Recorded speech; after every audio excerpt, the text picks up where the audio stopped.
अभी मैं वापस बुलाता हूँ संदीप महेश्वरी जी को, वो आपसे आगे बात करेंगे, हम भी करेंगे। आइए, come Sandeep. Thank you so much.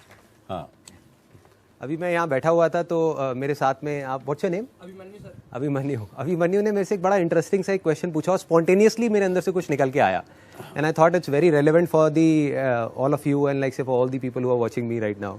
What did you ask? आपने क्या पूछा था? कि सर जब आपने स्टार्ट किया तो आपको सपोर्ट मिला या? हाँ, और एक आपने पूछा था कि अगर आपको डर नहीं लगता कि आपका आइडिया कोई कॉपी कर लेगा तो क्या होगा? जब आपने शुरू किया था आपको डर नहीं लगा कि अगर आपका बिजनेस आइडिया किसी ने कॉपी कर लिया तो क्या होगा? हाँ। तो मेरे अंदर से स्पॉन्टेनियसली एक आंसर निकल के आया कि मुझे डरने का टाइम ही नहीं मिला। Very good. I was so busy. और ये बिल्कुल सच है, मैंने यही बोला, मतलब अंदर से एकदम से निकल के आया। ही आस्क्ड मी और मैंने कहा टाइम ही नहीं मिला डरने का, मैं क्या करूं? ये सब जो हमारी प्रॉब्लम्स हैं, whether it's related to fear और सक्सेस और ये और वो, ये सारी चीजें, इन सब चीजों का जवाब आज से हजारों साल पहले भगवत गीता के अंदर एक लाइन में क्लियर तरीके से बताया हुआ है। प्रॉब्लम क्या है कि हमको वो लाइन समझ नहीं आ रही। मुझे भी समझ नहीं आई थी जब मैंने पहली बार सुनी थी। वो लाइन क्या है आप सबको पता होगा कि कर्म किए जा, फल की इच्छा मत कर। जब मैंने पहली बार महाफलेषु कदाचन, जब मैंने पहली बार इसको सुना, मैंने कहा यार कर्म किए जा, फल की इच्छा मत कर, इसका मतलब तो यही हुआ ना कि ये तो बकवास है। क्योंकि आज के टाइम में अगर हम देखें अपने आसपास में तो इसका एग्जैक्ट ऑपोजिट हो रहा है। सबसे ज्यादा मेहनत कौन कर रहा है? एक रिक्शे वाला कर रहा है कि नहीं? और उसको क्या फल मिल रहा है? कुछ भी नहीं। और ऐसे बहुत सारे लोग हैं जो बहुत मेहनत कर रहे हैं, उनको रिजल्ट कुछ भी नहीं मिल रहा। तो खेल है क्या? खेल क्या है कि हम इसको बारीकी से समझ नहीं पाए। मैं भी समझ नहीं पाया था। फिर जब इसके ऊपर एक एक वर्ड को इसको पकड़ने की कोशिश करी और समझ आया, तब क्लियर होता चला गया कि एग्जैक्टली कर्म करना कैसे है। देखो, कर्म भी सही डायरेक्शन में करना है तभी रिजल्ट आएगा ना। सक्सेस यहां है, आप वहां भागे जा रहे हो। आप कह रहे हो यार मैं तो 10 साल से भाग रहा हूं, अभी तक मेरे को सक्सेस मिली नहीं। तो फंडा क्या है कि डायरेक्शन गलत है। कर्म गलत डायरेक्शन में हो रहे हैं। अगर कर्म सही डायरेक्शन में हो जाए तो प्रॉब्लम सॉल्व। अब देखिए क्या है ये, कितना आसान है कि हमारे सारे डर खत्म हो जाएंगे और पूरी तरह से खत्म हो जाएंगे। सक्सेस जो चाहिए, जितना चाहिए वो हमको मिल जाएगा। इसका मतलब कुछ लोग क्या निकालते हैं कि कर्म किए जा, फल की इच्छा मत कर, इसका मतलब कि फल नहीं मिलेगा, जबकि ये नहीं है। भगवत गीता में जब भगवान श्री कृष्ण उनको, अर्जुन को बोल रहे हैं तो वो किस लिए बोल रहे हैं? लड़ाई को हारने के लिए, लड़ाई को जीतने के लिए? लड़ाई को जीतने के लिए। वो भी एक इतना बड़ा युद्ध, उसको जीतने के लिए बोला गया है, ना कि हारने के लिए। तो अब देखिए किस तरीके से काम करता है। सबसे पहले देखते हैं कर्म क्या है। कर्म 3 लेवल पे होते हैं। एक है जो हम अपनी बॉडी से करते हैं, जो हम समझते हैं कर्म का मतलब कि जिसको हम मेहनत बोलते हैं। वो कर्म इंपॉर्टेंट है ही नहीं, मैटर ही नहीं करता। मतलब अगर उसकी इंपॉर्टेंस वाइज अगर आप मुझसे पूछो out of a scale of 100, मैं कहूंगा 1% है उसकी इंपॉर्टेंस। क्या बॉडी से क्या कर रहे हो वो मैटर नहीं करता। फॉर एग्जाम्पल, 2 लोग हैं, 2 लोग एक ही काम कर रहे हैं, एक जैसा काम कर रहे हैं बॉडी से, दोनों ही एक आदमी को मार रहे हैं। एक मार रहा है अपने फायदे के लिए, दूसरा मार रहा है किसी और को बचाने के लिए। तो बॉडी के लेवल पे दोनों सेम कर्म कर रहे हैं, लेकिन माइंड के लेवल पे अलग अलग कर रहे हैं। तो दूसरा कर्म का जो स्तर है वो है जो हम बोलते हैं। तीसरा है जो हम सोचते हैं। असली खेल यहां है। जो आदमी सही सोच नहीं सकता, क्या वो सही बोल सकता है? इम्पॉसिबल। जो सही बोल नहीं सकता वो सही करेगा क्या? तो सारे जो कर्मों की बात हो रही है वो यहां हो रही है। और वो कर्म क्या है? सोच के लेवल पे। और जिसकी सोच सही डायरेक्शन में हो गई, उसकी लाइफ सही डायरेक्शन में जानी है। उसको तो फल मिलना ही मिलना है। फल के बारे में जो मांग रहा है, सपोजिंगली हाथ ऐसे करके बैठे रहो कि हे भगवान मुझे फल दे दो, मुझे ये चाहिए, मुझे नंबर चाहिए, मुझे ये चाहिए, मुझे बिजनेस में पैसा चाहिए, मुझे जॉब में प्रमोशन चाहिए, सब कुछ मांगते रहो और कर्म सही डायरेक्शन में करो नहीं, तो क्या होगा? वो मिलेगा ही नहीं कभी भी। दूसरी तरफ से कुछ मत मांगो, लेकिन कर्म सही डायरेक्शन में करते चले जाओ, तो उतना मिलेगा जितना हम सब में से कोई सपने में भी नहीं सोच सकता। देखो, लाइफ का फंडा पता है क्या है? मेरी लाइफ का एक्सपीरियंस क्या कहता है कि जब तक जो चीज नहीं मिली होती, जब तक सक्सेस की खेल शुरू नहीं होता ना, तब तक तो हमको लग रहा होता है कि यार ये भी हो जाए तो बहुत है, ये भी हो जाए तो बहुत है। एक बार वो खेल शुरू होता है, जब उसका खेल शुरू होता है ना, तो इतना आता है, इतना आता है, इतना आता है जितना हम सपने में भी नहीं सोच सकते। समझ ही नहीं आता कहां से कैसे कैसे आ रहा है। बस कर्म सही डायरेक्शन में होने चाहिए। अब वो सही डायरेक्शन में कैसे होंगे? अगर मैं बुद्धि की स्तर की बात करूं, जो उसमें महाभारत में समझाया गया है, 2 जगह है जहां पे आप अपने माइंड को लगा सकते हो। अपनी बुद्धि को हम 2 जगह पे लगा सकते हैं। सारा खेल माइंड का है। सबसे पहले तो ये हाथ पैरों के कर्मों से ऊपर उठना है हमको, कि हाथ पैरों से आप कुछ भी करते रहो, रियल लाइफ में उठा करके देख लो, वो मैटर नहीं करता। जो बोलते हो वो उससे ज्यादा मैटर करता है, लेकिन वो भी इतना मैटर नहीं करता। कोई आदमी बोलता तो बहुत बड़ी बड़ी बातें, जब करने की बारी आती है कुछ भी नहीं करता। ये अंदर कुछ और सोच रहा है, बोल कुछ और रहा है। जब ये तीनों चीजें सिंक हो जाती है कि जो आप सोच रहे हो वैसा ही आप बोल रहे हो और वही आप कर रहे हो, तब मिरेकल्स होना शुरू हो जाते हैं, तब कुछ एक्स्ट्राऑर्डिनरी होता है, तब हिस्ट्री क्रिएट होती है, तब वो चीज होती है जिसके लिए सक्सेस बहुत छोटा वर्ड है। सक्सेस से कुछ बहुत बड़ा हो जाता है जो हमने सपने में भी नहीं सोचा होता। तो अब खेल क्या है? बुद्धि को, अपने माइंड को हम दो जगह लगा सकते हैं। एक है फल के ऊपर, जिसके बारे में कहा गया है कि फल की इच्छा मत करो। दूसरा है कर्म के ऊपर। अब कर्म कैसे? बुद्धि के स्तर पे सोचना, बुद्धि के स्तर पे ग्रो करना। अगर पूरी भगवत गीता का आप सार देखो, उसमें क्या बात हो रही है? दो चीजों की बात हो रही है, ज्ञान और अज्ञान। गोइंग फ्रॉम इग्नोरेंस, इसको बोलते हैं knowledge and ignorance, going from ignorance to knowledge. तो सारा फोकस कहां डालना है? अगर आप मेरी लाइफ की बात करो, मेरा सारा फोकस कहां रहता है? 24 घंटे, चाहे इस मूवमेंट में हो, चाहे मैं ऑफिस में हूं, चाहे घर पे हूं, चाहे कहीं पर भी हूं, 24 घंटे। मैंने कहा ना, मेरे पास डरने का टाइम नहीं है, मेरे पास सोचने का, उल्टी सीधी चीजों के बारे में नेगेटिव सोचने का टाइम नहीं है। क्यों नहीं है? तो वो एग्जैक्टली मैं बिजी कहां पर हूं? बिजी हूं कि हर मूवमेंट में ये देखने में कि इस मूवमेंट में मैं क्या सीख सकता हूं, अपने ज्ञान को कैसे बढ़ा सकता हूं, अपनी नॉलेज को कैसे बढ़ा सकता हूं, अपने एक्सपीरियंस को कैसे बढ़ा सकता हूं। सिर्फ यहीं पे है, मतलब कि लर्निंग पे है, अर्निंग पे नहीं है। संदीप, कहीं क्या आपको ऐसा लगता है क्या, जो आपने बात कही कि कर्म और फल की, और नोइंग एंड नॉलेज और इग्नोरेंस, कहीं पे ऐसा नहीं लगता हमको, और आप लोगों को भी बताइएगा, कि कहीं पे हम लोग गीता के ज्ञान से हट गए और कहीं पर हमारे अंदर डर डालना शुरू कर दिया गया। क्योंकि डर डालना शुरू कर दिया गया ताकि हम उन गुरु, महात्माओं, पंडितों के पास जाना शुरू करें। क्या है वर्ड में, जब डर होता है तो आदमी रिलीजन की तरफ भागता है। ये डर की जड़, वापिस जब हम आते हैं, आज का टॉपिक हमारा डर का है, तो डर कहां से होता है? ये इन चीजों से भी होता है। Absolutely. अभी we have a caller, let's listen what they have to say. Sunil Rao Nagpur से, बोला साहेब, काय म्हणता साहेब? सर, मी म्हणतोय की जब सर आपको सुनता हूँ, जब आप बोलते हैं, तो आपके बोलने में, आपके एक्टिविटी में एक कॉन्फिडेंस दिखता है सर। वो जो कॉन्फिडेंस है सर आप में, तो ऐसा लगता है कि अगर आपको 0 लेवल पे भी आपको अगर खड़ा कर दिया, तो ऐसा लगता है कि आप उसमें से भी कुछ एक नया सबको मोटिवेशन देके कुछ अलग कर सकते हैं सर। लेकिन हम में वो कॉन्फिडेंस नहीं सर, हम में वो मोटिवेशन नहीं है। हालांकि मैं भी एक जॉब कर रहा हूँ, I am government servant, but जबकि मैं अपनी जिंदगी में कुछ डिसीजन लेना चाहता हूँ सर, मेरे को कॉन्फिडेंस नहीं आता। या मैं कुछ करना भी चाहता हूँ तो कर नहीं पा सकता सर। तो ये कॉन्फिडेंस कैसे लाया जाए सर, जैसा आप में पाया जाता है? देखिए राव साहब, ये कॉन्फिडेंस कैसे आता है?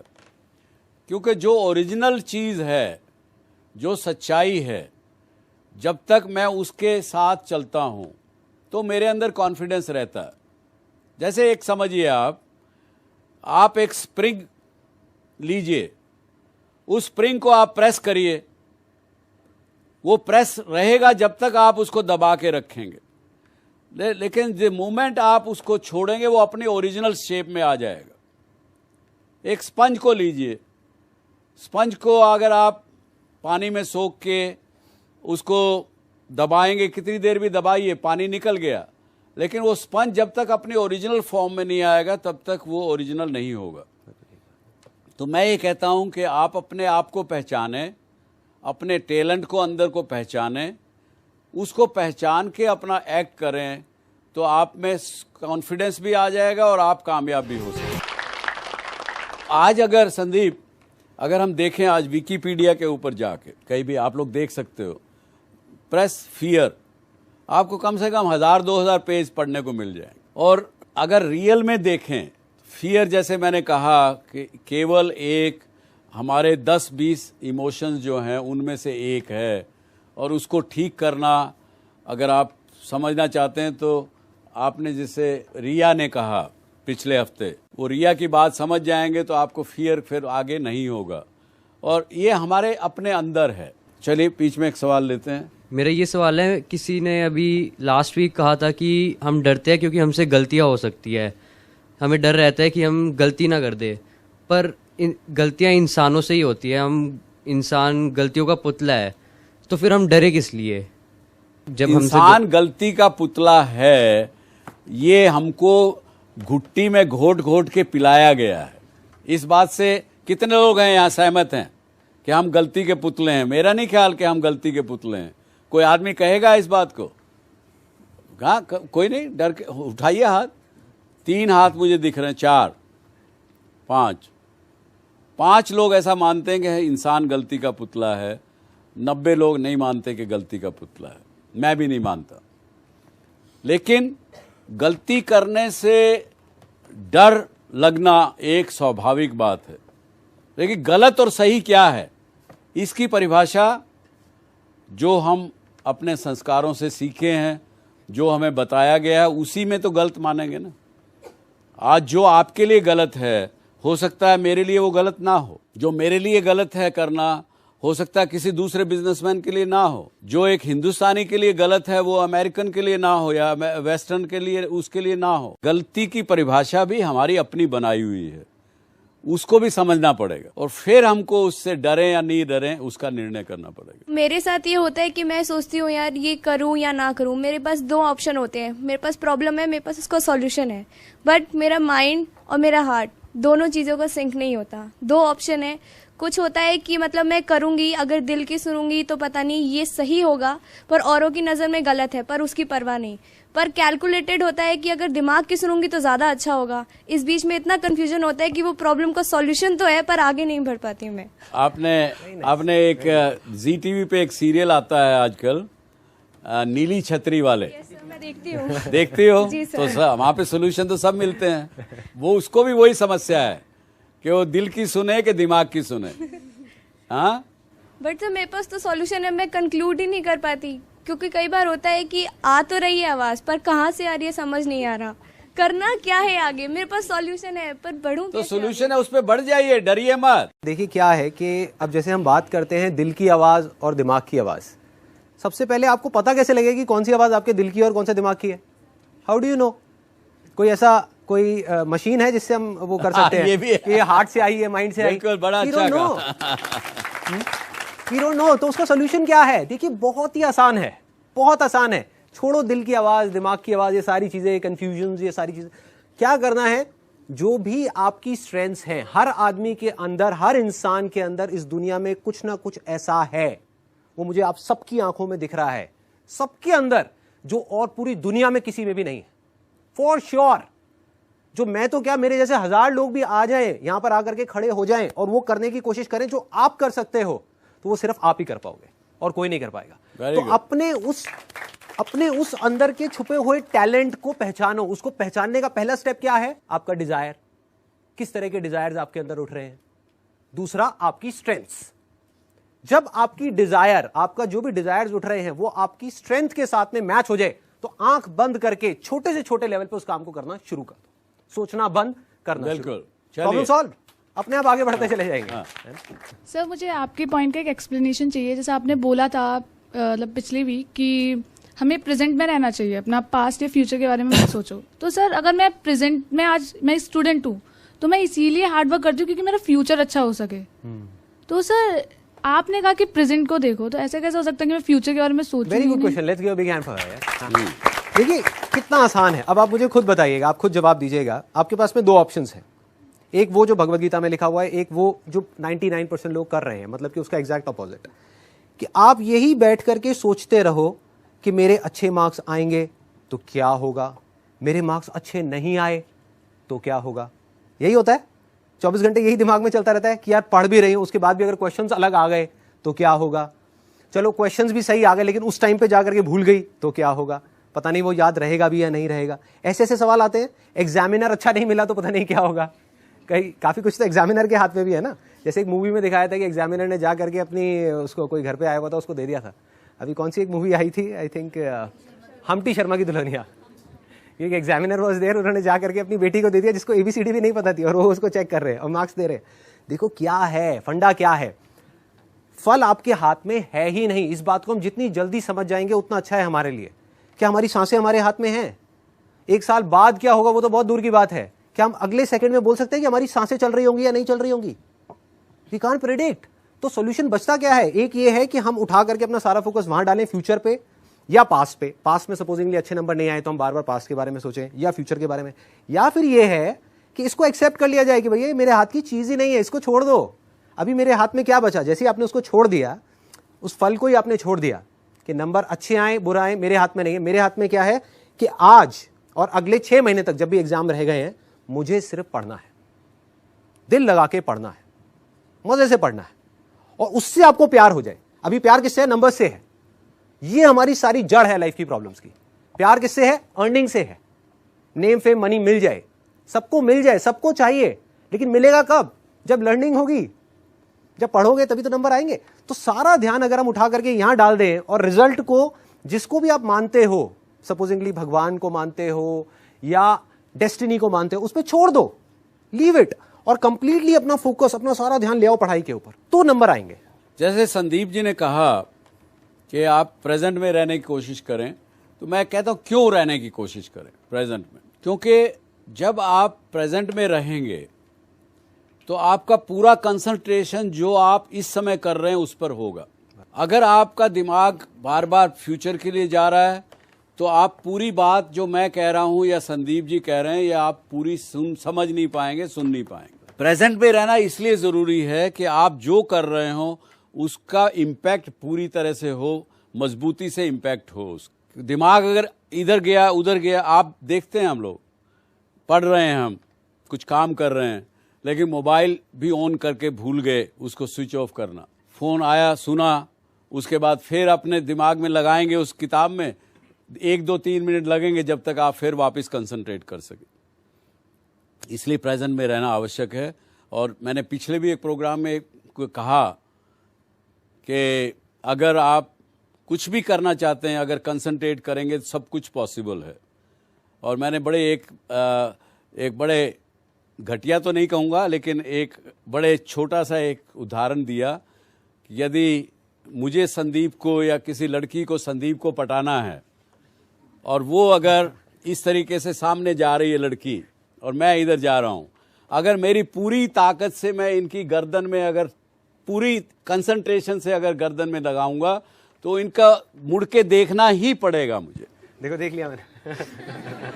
ये कभी तजुर्बा करके देखना, किसी लड़के पर दिल आया हो आपका, उसको देखना पूरे तरीके से। He will have to turn and see it. तो इसलिए मैंने कहा कि भूतकाल व्याकुल करे या भविष्य भरमाए, वर्तमान में जो जिए तो जीना आ जाए। पुराने भूतकाल में, पास्ट में जाएंगे तो रिग्रेट्स होंगे।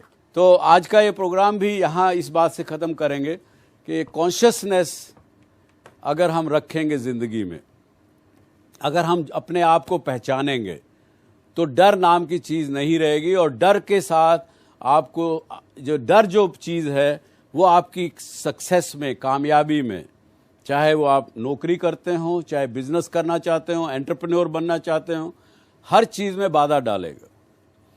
और उससे निकलने का एक ही रास्ता जो मुझे समझ में आया वो आपके साथ शेयर करता हूँ कि अपने को पहचानिए। 3 तरह की कॉन्शियसनेस हमारे अंदर हमेशा हम एक्सपीरियंस करते हैं। एक वेकिंग स्टेट, जो अभी हम जाग रहे हैं ना, सब जाग रहे हैं, इस बात को सुन रहे, ये रियलिटी है।